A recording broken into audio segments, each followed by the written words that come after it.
Hi, I'm Justin, and thank you for joining me for the second video in our course, Learning from Experience, Reflective Practice for Teachers.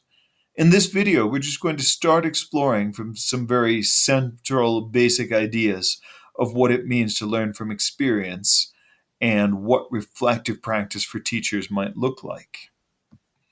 Because I know that you've all heard it said that experience is the best teacher. Do you believe that? Is that really true? What are your experiences with learning from experience? Does everyone who has experience really learn? Or is it possible to have important experiences and not learn from them? Because while I have heard it said that experience is the best teacher, I have also heard it said that sometimes 20 years experience is just 1 year repeated 20 times. We've all known that teacher, right? Someone who has an incredible amount of experience, but just doesn't seem to get any better.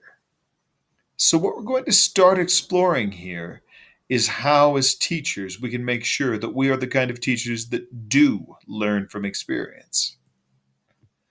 Do you recognize this man? He was a very famous philosopher of education who lived in the US from the 19th into the 20th century. And he was considered one of the most influential thinkers in the USA in the early 20th century. He popularized the idea of reflection as an essential practice for teachers and for learners. And of course, his name is John Dewey. So what is reflection? Well, Dewey wrote extensively about reflection in various books. I will not ask you to read all of those books now, but we're just going to summarize with 4 simple core ideas that are very important for this course. So Dewey said that reflection is a meaning-making process that moves a learner from one experience into the next with a deeper understanding of its relationships with and connections to other experiences and ideas. That's a mouthful of words. But I think what it means is that when we reflect, we're in the process of making meaning from our experiences. And I really like the way it emphasizes that we move with a deeper understanding into other experiences, which I think is a super important fact, that we're not reflecting just to learn facts. We're reflecting to get more ready for our next experience.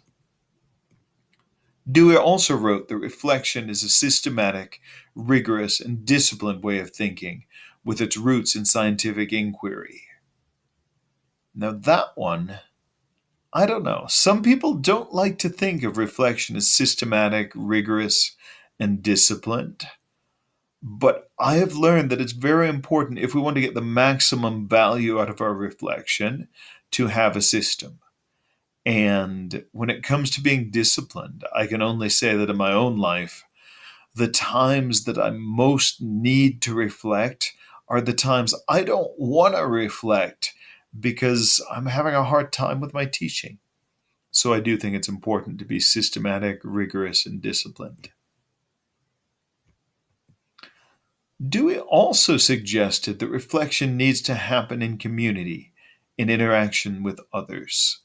And I think this is a super important thing. I know sometimes we don't have a community for reflection, but I have had the privilege of visiting many, many Ecuadorian schools, and I just have to tell you, the better the community is, the better the learning is going to be. When teachers are really supporting each other in a community, it really works. And with that in mind, Dewey also said that reflection requires attitudes that value the personal and intellectual growth of oneself and of others. Now, that's the kind of community I really want to be a part of. So these are 4 key ideas about reflection. They're central to Dewey's work and also to our work on this course. So now let's go to the discussion board and talk about them. You can share your ideas below. Thank you.